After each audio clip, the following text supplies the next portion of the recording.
All right, let's be real. The Marvel movies have been kind of stumbling lately. Meanwhile, DC's new Superman still soaring at the box office. But now here comes Marvel with the Fantastic Four, classic comic with some A-level casting.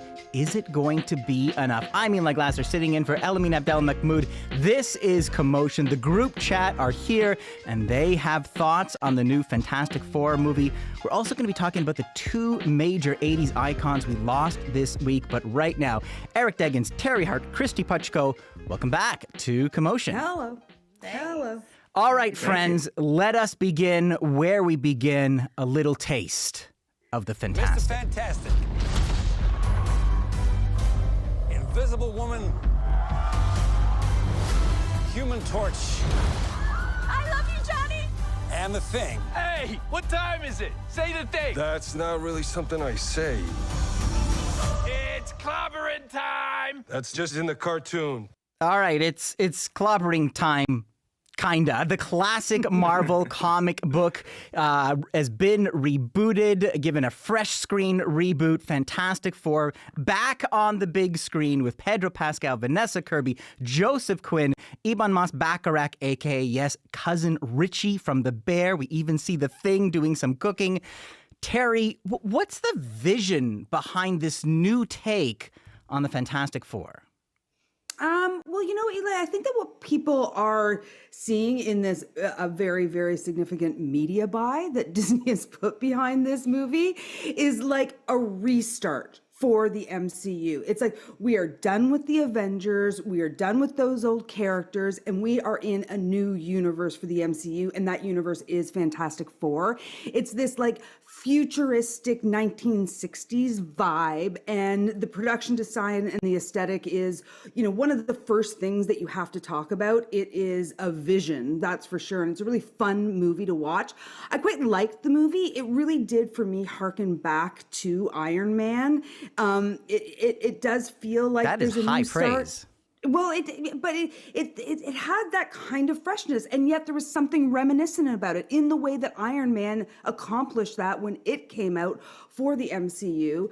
The guy who plays Human Torch, you mentioned him, Eli. Joseph his Quinn. name is Joseph Quinn. He's doing the most obvious Robert Downey Jr. impression, and I found it a little bit like off-putting, like it distracted me from it, and maybe that's where the Iron Man for me is coming in it. But what's nice about this movie is it doesn't wind around itself like 16 times the way so many MCU movies do. It's like they went to space, something happened, they have superpowers, let's move on. You know, and then we get going. And I think that that really does feel like we are, like all the exposition that we were getting into and like all the explainers and all of the different lore in the MCU was tiresome. Let's be clear. And this does not have that. So it's fun and it's a summer blockbuster and it's squarely in that territory. And I think it delivers. It's so interesting because at one time the lore was the draw, right? Like Marvel Universe was painting this amazing kind of shared reality, and every movie was another building block. But it got so wobbly that now they're like, forget it.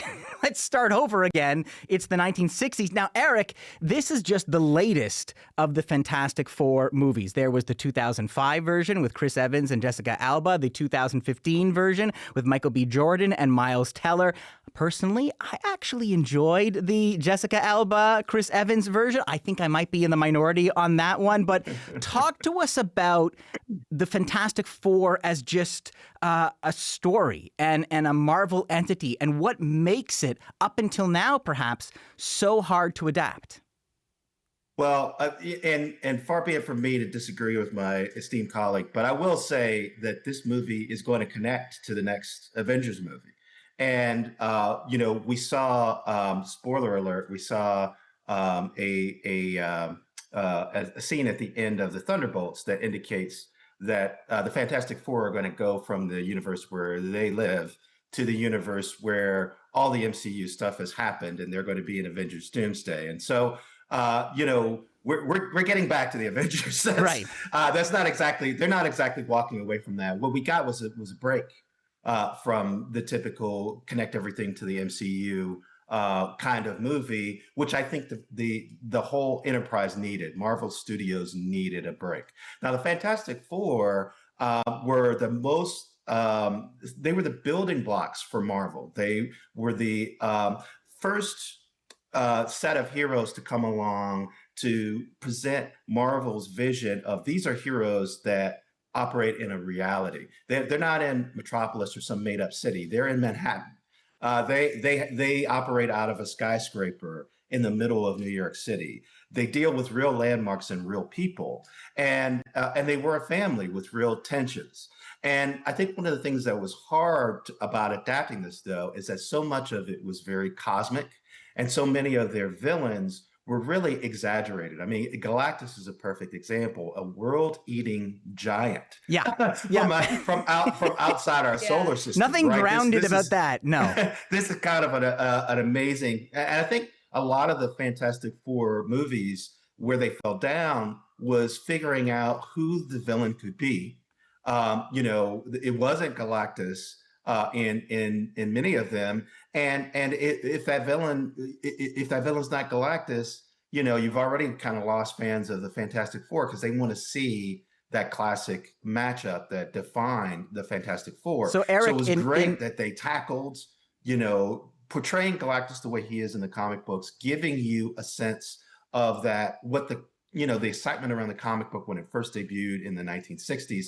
And this retro idea was just brilliant because they were able to tap into a little bit of the spirit of the original book when it first debuted, but also modernize it and tell a story that feels contemporary. And Matt Shakman, the guy behind WandaVision, was the perfect guy to do it. So let's talk about the aesthetic, Kristy. I mean, I would describe it as Norman Rockwell meets the Jetsons, right? It's this wonderful kind of like vision of the future by way of the 1960s. So it has a look. It has very interesting aesthetic choices. Do you think that was crucial to the story?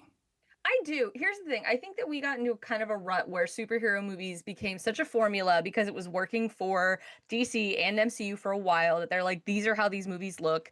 And like the genre might change up a little bit, but they had the kind of consistent look. I think by being like, we're doing a different look, as Teri said, it says we're doing something new. This is like, let's reset. But also, I think there's an element to that. You have to, I think I've seen all the other Fantastic Four movies, and I will be honest, I don't remember a lot about them. And I think that's in part because it's hard in this superhero genre that we have developed as an industry, as a society, to make sense of four people that are like, we wear matching spandex, we're called the Fantastic Four. Like, we haven't allowed for that in any kind of real way. So they have to kind of embrace the kitschiness of it. Yeah. You know what I mean? And I think that putting it in the 60s, it gives it that kind of Incredibles vibe where we are allowed to have a like idealistic nostalgia of an aesthetic instead of dealing with the reality of what the 60s. And notably, their 1960s looks very different than our 1960s in like a political structure, but like aesthetically, gorgeous. Love it. But it's like, it really does allow us an escapism that I think Marvel kind of got stuck in with all these like gritty, like, and now here's Yelena, but she's sad. Like, it allows us to be like, hey guys, remember when things were just fun and super? Yeah, we're superheroes, we're making spaghetti for dinner, it's all good. I think your mention of The Incredibles is really important because I think The Incredibles was the best Fantastic Four movie ever made. And I think they learned a lot from that. And that, I wouldn't be surprised if that retro look was inspired by the success of The Incredibles. Yeah, you're right. Some of the same lines. Now, Teri, I mean, The Incredibles was an amazing family story, and the Fantastic Four has been described kind of as one Marvel's first family. So that family dynamic is a big part of what separates these heroes from other Marvel entities. It's got to work. You got to have the chemistry. You talked about Joseph Quinn, but talk to me about the group. We got some big actors here, Vanessa, Pedro, etc. Did you buy it? Yeah, I think the ensemble really worked. Pedro is Mr. Fantastic. He's the super smart one. If anything, the criticism is he's a little bit emotionally one-dimensional, which I think is par for the course as the father figure of the Fantastic Four. Vanessa Kirby is great as Sue, and then we've got her brother, and then the best friend. Those are the core four. And, Eban is there for the jokes, and, they have great chemistry between the two, Eben and Justin. Human but, Torch like, and The Thing, yeah. Human Torch and The Thing. But here's my problem. Where are the women? It's 2025, folks. Like, I had a friend, I sat with a friend, and at one point, no spoilers, but at one point, there was a risk of this becoming 3 men and a baby. And that was not what I was setting out for Fantastic Four. Like, we have, like, Natasha Lyonne's there, Sarah Niles is there, but nobody is talking about them. We have a pregnant woman, and we have a naked woman in silver. That is the female representation in Fantastic Four. And, like, that is a problem for me. For me, it's a problem. I just think, why couldn't they make the baby a girl? Like, it was a perfect opportunity to make the baby a girl. How did you feel about the depiction of the baby in the film, Teri? Oh, the CGI baby is creep factor 5, guys. I thought that was hilarious. There's the moment when Pedro goes to kiss the baby's head, and he's like tentative, and I'm like, there is no baby there. That is a green something, but Pedro's like, mwah? Like, it was so awkward. And then the baby acting at the end, it's like, if you are having a baby to put that baby into movies, rethink your plan, because all baby acting is being taken over by CGI. There is going to be no more baby acting in the world because they don't have unions. Before we move on, just Kristy, quickly, there was something missing from Pedro's performance that you wanted to call for. Sorry. I said beforehand, I do take issue with this. There's a moment where, and we all know, everyone's obsessed with Pedro Pascal. Everyone loves him and thinks he's very sexy. There's a moment in this where he's like, I have to do science. And he takes off his blazer. And there's a missed opportunity here because he is wearing a button-down shirt. He should have rolled up the sleeves of that shirt.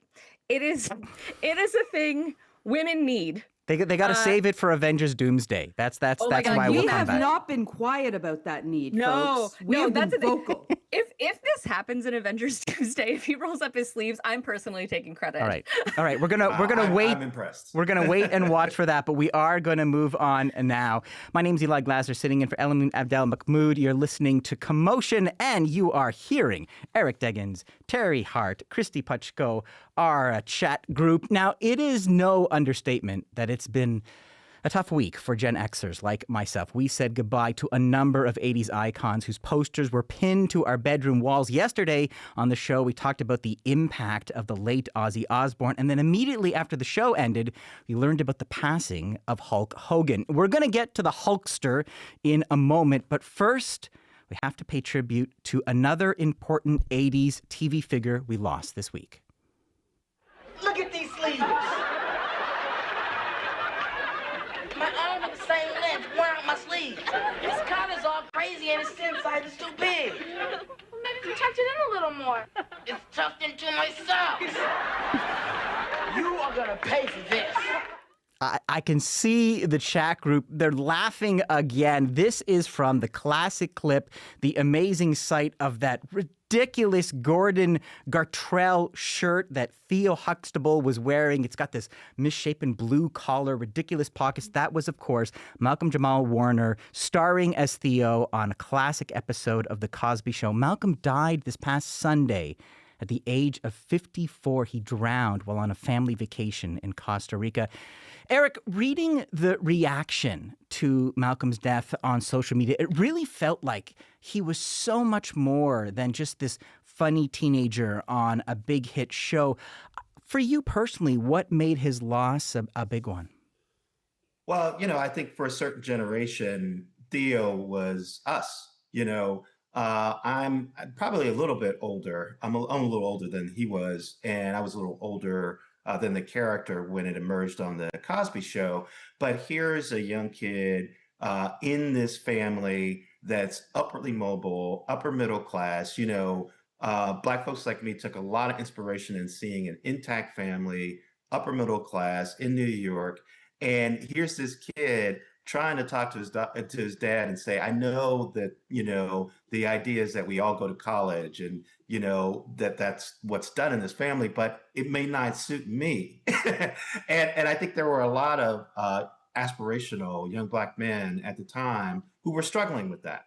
maybe you didn't, everybody's telling you that you should try to go to college, but maybe that's not for you, or maybe you're trying to figure out if that's for you. And so to see him kind of struggle with that, we kind of put our own selves into it. And so I think whatever Malcolm did after the Cosby Show, for those years, he was an avatar for a lot of us who were watching that character and feeling like that's me, or I can see a bit of myself in him.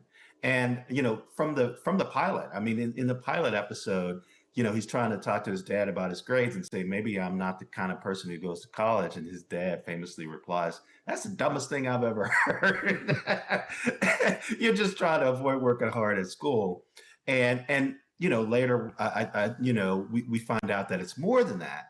And it's odd, as a young person, identified with him trying to tell his dad that maybe he had something different in mind than what his dad had in mind for him. And as a parent, I've had that conversation with my kids. You're not trying hard enough at school. And then later we find out there's something else going on there. So it's kind of amazing that they were able to create this character that spoke so much truth to so many people over so many years. It's amazing just the way that imprinted on you. You still remember those moments even today. Kristy, how did the news of Malcolm's death hit you? I was really profoundly shocked by it. I think in part because I found out literally when I was coming back from vacation with my family. So it just, I think, added a level of tragedy there. But also, I watched The Cosby Show dedicatedly as a kid, and I don't have an older brother, but I had Theo. And I know he's done other things, but that was such a big part of me growing up and me understanding, how kind of those relationships could work. And as I got older, I developed a lot of relationships with male friends. And I think that Theo was a part of that, because I think he was such a good example of being protective and caring while still very masculine. So earlier we were talking about the Fantastic Four and the MCU, and earlier this year, Anthony Mackie went on Jimmy Fallon to promote Captain America, and he showed up like this. Wow! Wow! Wow! I had to go old school. Is that a real Gordon Gartrell? Authentic Gordon Gartrell. Custom made. A Gordon Gartrell.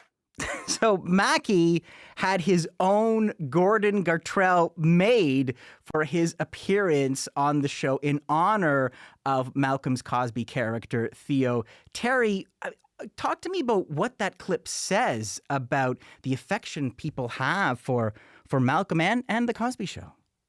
I mean, we are squarely in this nostalgia time, right? We are looking back, all of us Gen Xers.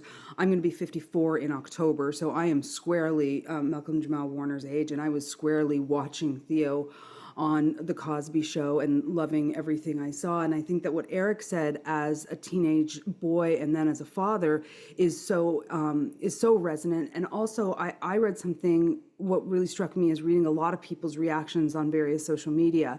And a friend of mine, a Black woman who's in Chicago, I want to use what she said because I just think it's so important to have that perspective.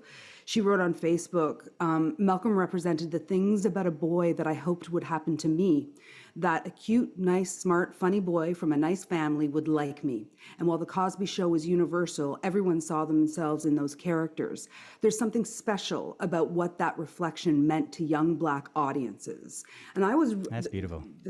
It's beautiful. And Tyra's she's a dear friend, and it was really struck me how emotional she was. And it was, I mean, this is a death that is a tragedy. This is a death that feels so close in age to all of us. And we've gone on trips and we've been with our family, as Kristy said. And I think that it's just so close and so tragic and so inexplicable in ways that when those happen, I think that we even have more of an emotional response to the loss. Surely. And I think that's what we're feeling and seeing here with Malcolm, as well as how that show touched us in so many ways. And we've gone through the process of The Cosby Show being problematic and being questionable in our lives. And now we can look back at it, through those kids that were in that show in such a positive way. And I think there's something really interestingly full circle about this with the death of Malcolm-Jamal Warner. And I think he's going to be terribly, terribly missed and thought of so very, very fondly for an entire generation of people. For certain. And now we have to move on to another 80s Titan who passed away this week. Well, today, man, in WrestleMania 4, we're going to wipe all that controversy out. Andre the Giant, in the second round, when you're fresh as a daisy, with the whole world watching, I'm going to prove, brother, that I can beat you anywhere, anytime. And all my Hulkamaniacs, they're going to feel it too. Terry Jean Bollea, better known to millions of wrestling fans as Hulk Hogan, who died yesterday at the age of 71 at his Florida home from an apparent cardiac arrest. Back in the 80s, Hulk was this muscle-bound hero, this larger-than-life character who helped turn pro wrestling into a multi-billion-dollar industry that it is today. But he also leaves behind a very complicated, some might say ugly legacy. We're going to dig into that much more deeply on Monday's episode of Commotion. But Eric, I want to get from you a quick reaction. How do you think Hulk is going to be remembered? Yeah, you're right. It's a very tough legacy because on the one hand, he was the founding father of the modern version that we have of wrestling.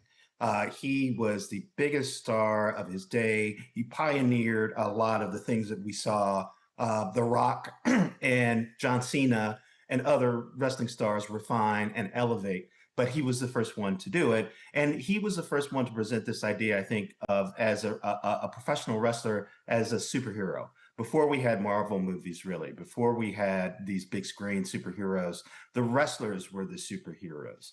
And he put that on a bunch of different platforms. He was in a Rocky movie. He had an animated series. He eventually had a reality show with his family.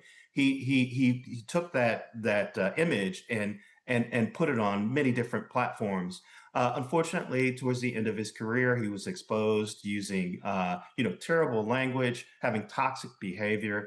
I lived in Florida, worked for the St. Petersburg Times newspaper. I covered the wedding of Bubba the Love Sponge, the shock jock, whose wife, Hulk Hogan, was filmed having sex with, that became part of this legal case that wound up ending Gawker because they posted the video. So I began to become familiar with sort of the toxic side of Hulk Hogan's life and his associations with some people. I will say the guy had the biggest hands of anybody I ever met. When I shook his hands, it was like shaking hands with an oven mitt or something. Well, but in the end, I think his legacy, both because of those scandals and also because he kind of turned on Vince McMahon and the wrestling establishment towards the end of his career. So even wrestling fans have very complicated feelings about him. We're going to have to get into much more of those feelings and that complicated legacy on Monday. But thank you so much for that preview. And thank you so much for joining us today and covering the spectrum of what happened this week. Teri Hart is an entertainment reporter with the Super Channel in Toronto. Kristy Puchko is a film editor for Mashable in New York City. Eric Deggans is the TV critic for NPR. Let's close the week by paying our respects to another star we lost this week. Smooth jazz pioneer Chuck Mangione died on July 22nd at the age of 84. As you sway in your seat at home, here is a bit of his 78 classic and his amazing flugelhorn, Feels So Good.